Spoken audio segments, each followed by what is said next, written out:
Hey everybody, so today we are working on one of the last canning projects. And I say it's the last, but I usually end up finding something to can no matter what's going on. But this is one of the last like 3 major canning projects that are on my list to do, just because this is a crate of potatoes and obviously they need something done with them. So this is the very last crate of potatoes that I have. My dad has like 3 more in his cellar, and he said his are starting to do the same thing. So I may end up having to go get his and can them as well. But as far as here on my property, this is the last one I have. And then I have some sweet potatoes that are doing the same thing. Now I will set a few of these to the side probably because it's almost time to plant potatoes. So I can get some good seed potatoes off of these. So I will probably plant or put some of these to the side and replant them. But I have ordered some new kinds of potatoes to plant this year. But the bigger ones and the ones that are definitely not covered in so many eyes, I will go ahead and cut those up and try to get those canned today. And then the same with the sweet potatoes. They are starting to get sprouts on them. So I will save some of them to get slips off of, and then probably can the rest. And then I want to do some more meat to empty out some freezer space. So those are the final big push projects that I want to do.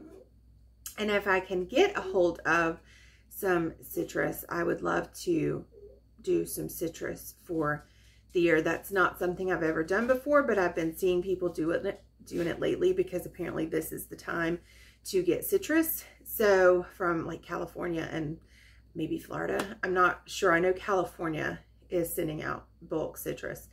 So I may try to get a hold of some citrus and do some canning on that, just because I've never done it before. And that seems like a really good idea to get it now rather than trying to buy it throughout the year from who knows where. So anyway, let's get started on potatoes today. So the first thing that we have to do, of course, is we are going to have to peel these. And I do not have a potato peeler. It is on my list of things to get. But the way these are so wrinkly and have so many eyes, I don't know if an automatic potato peeler would actually do very well on these. And I had one of the little like carrot peelers that you kind of shave with. I had 2 of them. One broke and I cannot find the other one, which was my favorite because it actually slipped over on your hand and curved with your hand, and you could just do like this. And I cannot find that one. It has disappeared. So we are going to use a knife and just will probably lose a little bit of the flesh versus just skinning it.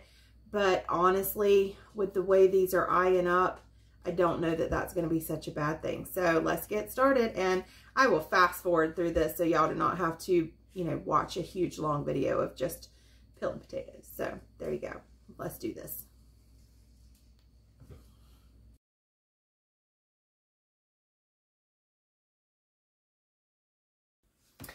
Okay, so now that we have all of our potatoes peeled, we are going to dice them in 1 to 2 inch dice. You can go as small as 1/2 inch, but I wouldn't go over 2 inches because potatoes, you really want them to be heated evenly through, you know, pretty much like most things, but you really want them to be even because that's going to give you better canning results and make sure that you don't get any bacteria or anything where something did not get heated through to the center of the jar where everything else did. So let's get to dicing, and we're going to just put the pieces in cold water. I have rinsed them a little bit, but since we have to rinse them after we cook them, parboil them a little bit, then I'm not going to worry too much about some dirt getting in there because it will come off when we rinse them after parboil. So let's get to dicing.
Okay, so we are going to parboil the potatoes, which means we are going to bring them up to a boil for 10 minutes and just kind of get the cooking part started, and then we're going to rinse. And I have clean fresh water heating over here, which we will top the jars off with, because you don't want to use the water from cooking the potatoes because it'll have too much starch in it. And having canned potatoes before, even rinsing them real quick and using fresh water, they're still going to have like a gelatinous film when you take them out, but it will not be that heavy. It won't mess with any recipes. But if you used this water, it would be much worse. So you want to bring them up to a boil for 10 minutes and then rinse them. Okay, and while I have my potatoes coming up to a boil and my water heating, I'm going to go ahead and get my canner and my jars ready. So I have my rack down in my canner, and I'm going to go ahead and put about 3 inches of water in it. And then that way, while I'm doing the potatoes into the jars, this can be heating on the stove.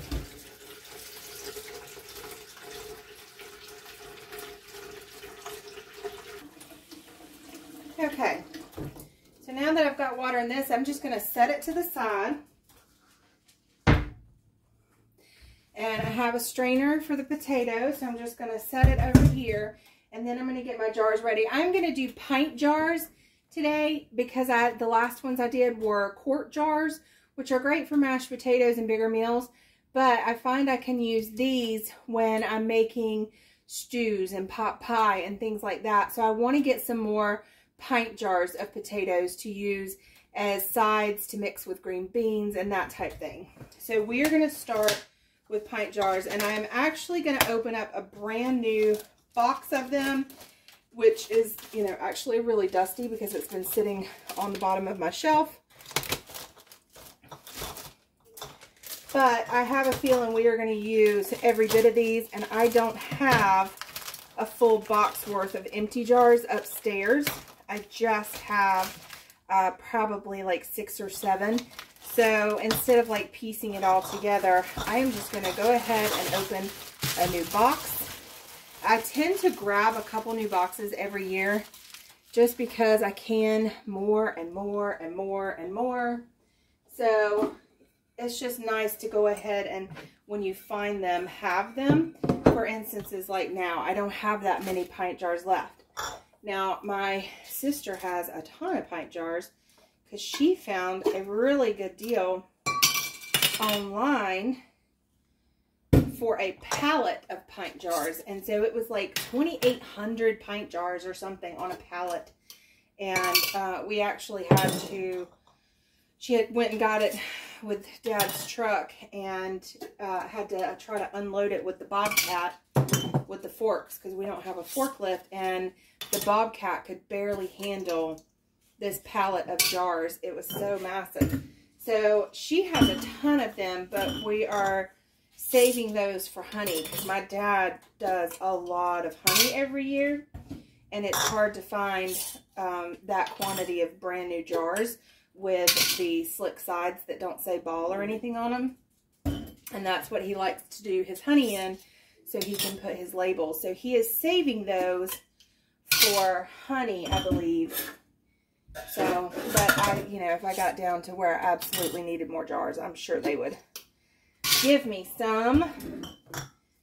And I would have gotten a pallet, except I have absolutely nowhere to store 2,800 pint jars. But for $100, that was like the steal of the century. Especially, you know, a year ago when you couldn't find jars or lids or anything anywhere. So they recommend to boil your jars or to put them in the dishwasher so that they can get extremely hot. Now, our water heater is actually too high. It is very, very hot. It's not boiling hot or anything, but it's like 160 degrees hot. We keep saying we're going to turn it down because it's up too high for normal use, but it comes in really handy when canning. So, I mean, it gets to where I can't even touch it. So I like it because then I can just fill my jars and they heat up nicely, and I don't have any breakage or anything like that when I'm putting hot liquid in them. So that's what we are going to do.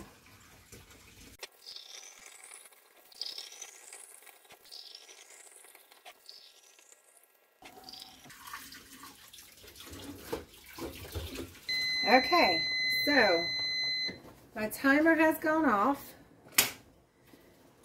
So we're going to move these potatoes over and get the canner on the stove and get it going. And we have to rinse these.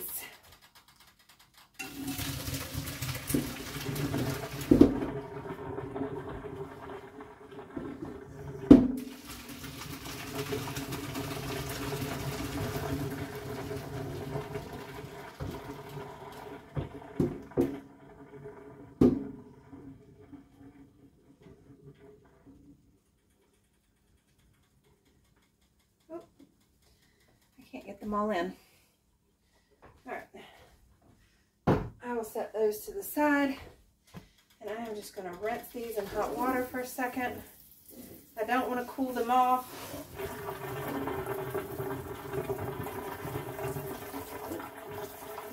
Okay.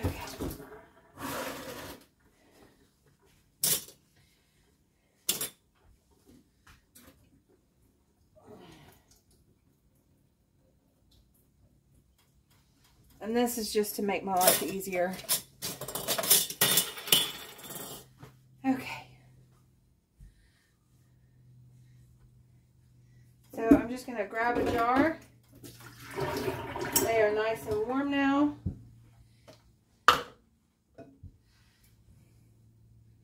And start filling.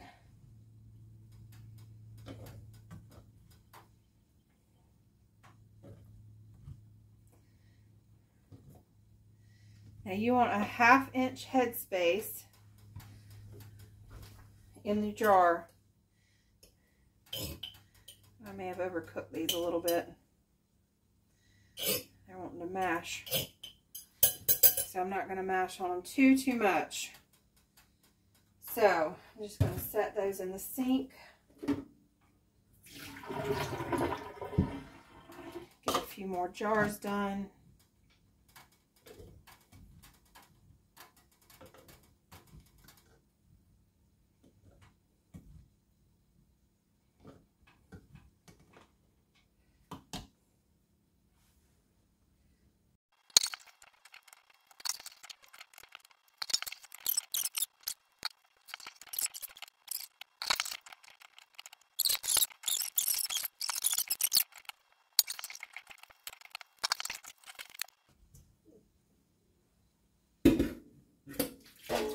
So what I'll do is just mark these for probably mashed potatoes, since they're super soft. Oops,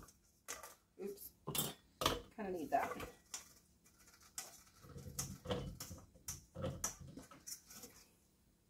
See if we can get what's left here in the on there.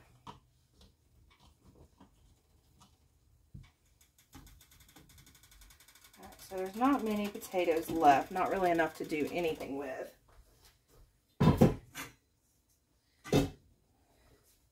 So I'll probably just throw a little butter and salt on them. All right. So now we are going to bring our hot water over.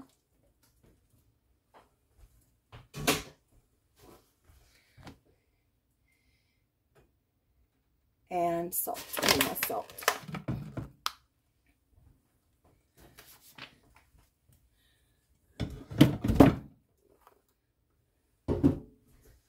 Okay. So I'm going to run through really quick and just salt all these jars. And this is actual canning salt. And it is a 1/2 teaspoon for a pint. So make sure you don't do a whole, because then it will be way too salty. And I think for potatoes, this is technically optional, but I don't know. I just always prefer having some salt or lemon juice when I can things, if it doesn't have like a high sugar content. That's just my personal preference, but I don't think safety measures, you actually have to for root vegetables. But we always added salt growing up.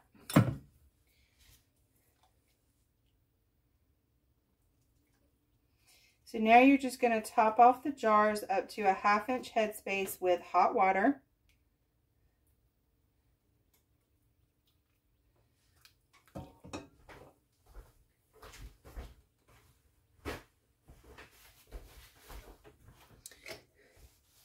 And you are going to use your knife, or if you actually have a canning bubble device thing, which I do not, I've always used a butter knife. You're going to get your bubbles out. One's a little full. Put your lid on.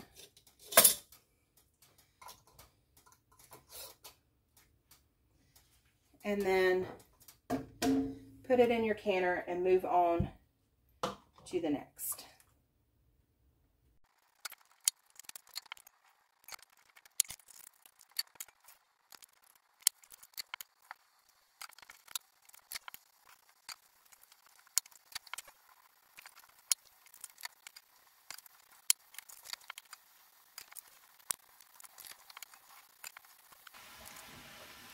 Okay, so I cannot actually scoot another jar in here. I have tried.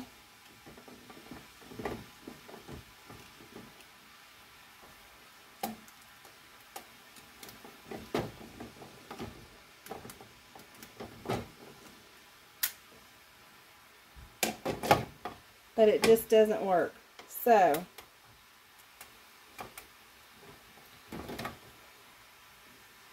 I'm going to leave that one out. So I have 3 more. I'll just have to do a small batch later. Alright, so I have 9 pints in here. I think this canner used to have a rack where you could put another set up here. If it did, it was gone long before I got this canner, because this one was like my grandmother's, passed to my mom or whatever, and we've replaced the seals and everything, and it's worked beautifully for 16 years for me. So if it had a rack, because I think it's supposed to do more than this because it's really tall, but I don't have it, so I can only do 9. So we are going to put this on, and we are going to put the lid on.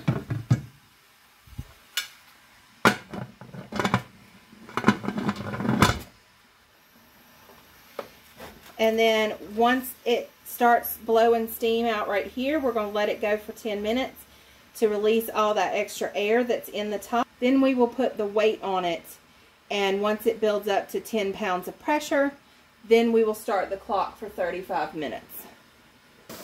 Okay, so you can tell you are pressurized because your little pressure gauge thing here is popped up.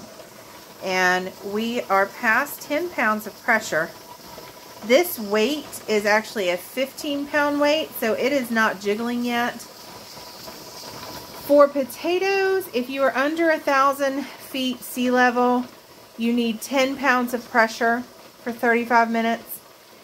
We are at 938 feet, so we're just below 1,000. So most of what we do is 15 pounds. So I have the 15-pound pressure on it, and I will let it go up to 15 pounds. But if it dips below 15 pounds, I'm not going to worry about it as long as it stays within 10 to 15 pounds, because we technically only have to have 10 pounds of pressure, but we tend to go up to the 15 pounds of pressure just because we're right there below 1,000 feet sea level or whatever. So once you get up to pressure, I do start backing off the heat, and when I reach pressure, we have set our timer. And that's it. So now we just wait. Okay, I let it come on up just because I wanted you to be able to see and hear if you are new to canning. It has reached the 15 pounds of pressure, and the weight is now jiggling, and you can hear the difference as it moves, as it's letting it off. So you have different weights. You can have a 10-pound weight, a 15-pound weight, 20, 25. Most canners have, you know, 10 or 15. I think I have 10, 15, and something else. But I can't find my 10. But that's what it'll do and sound like. So as you can see, through the process, we kept backing down on the heat to the point where we were like at a 2. And we are still up high to almost 15 pounds, and the timer just went off. So we're just going to turn this off, and you're not going to touch the canner. You're going to wait till the pressure is all the way down before you try to take that off or loosen the lid.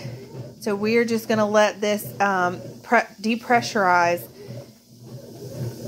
completely on its own before we do anything to it. Okay, so I think I forgot to film it, but earlier after this had depressurized, I came over and took the weight off, and after a little bit I cracked the top just to let it slowly leak out and cool off. You don't want to just change the temperature of the jars super fast because you don't want it to siphon out. So I've been hearing them pop, so I'm going to go ahead and get them out. And I have prepared the box that the jars came in by putting a towel in here. And that's just because these jars are wet and they would ruin the box. Oh, look, they're popping now. That's funny.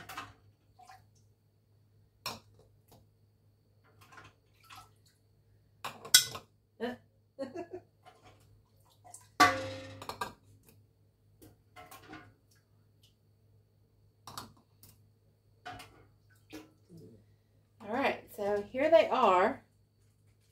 Isn't that pretty? All done. And what I do now is I cover them with towels. And this helps them cool down slowly. And so that's just going to sit there. This is a jar of pickles that needs to go. They were refrigerator pickles, and I couldn't get the lid off. And so they've been sitting in my kitchen literally this entire like month because I can't get the lid off. Okay, so they are going to sit right there for a full 24 hours. And then at the end of the 24 hours, they will be completely cooled. I will take the rings off, wipe them down, and put them on the shelf, and they'll be ready to go. Okay, so thank you for hanging out with me today while I was canning potatoes. That was a project that has been on my mind, and as you can see, the potatoes were getting in pretty bad shape. So that really needed to be done. So it feels really good to have that project done. So one quick thing before I sign off. Always be safe canning. I've been canning for years. I personally have been canning in this house for 16 years. But I learned from my mom and my grandma. And they didn't can everything. So I do look some things up. And you can have the blue ball canning book, whatever it is.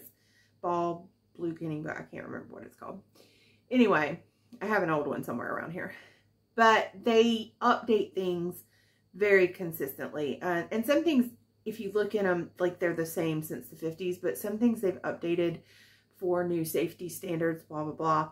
And some canners are just like super strict on it. You know, they want to teach you the safest way, and, you know, they don't want the liability of it. And that's fine.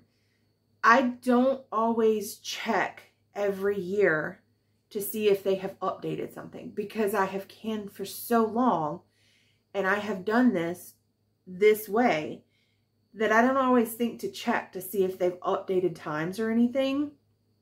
Now, if I've had an issue with something, then I will go and look and see if something has changed or if someone's got, you know, some tips or tricks or whatever.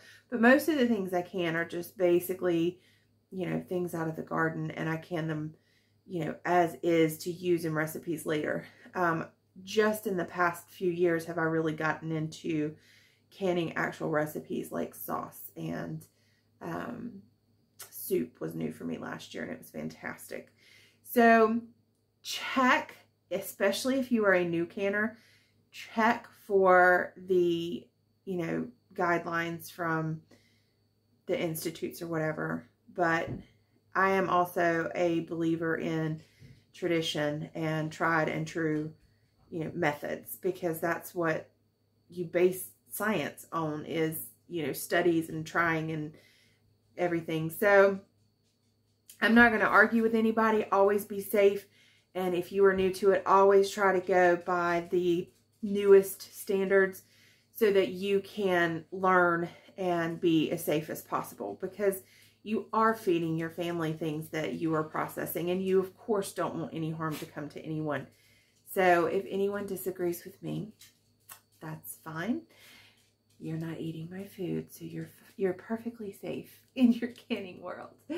Anyway, again, thank you, and I hope you got a little bit of confidence in canning from today, and I will see you in the next one.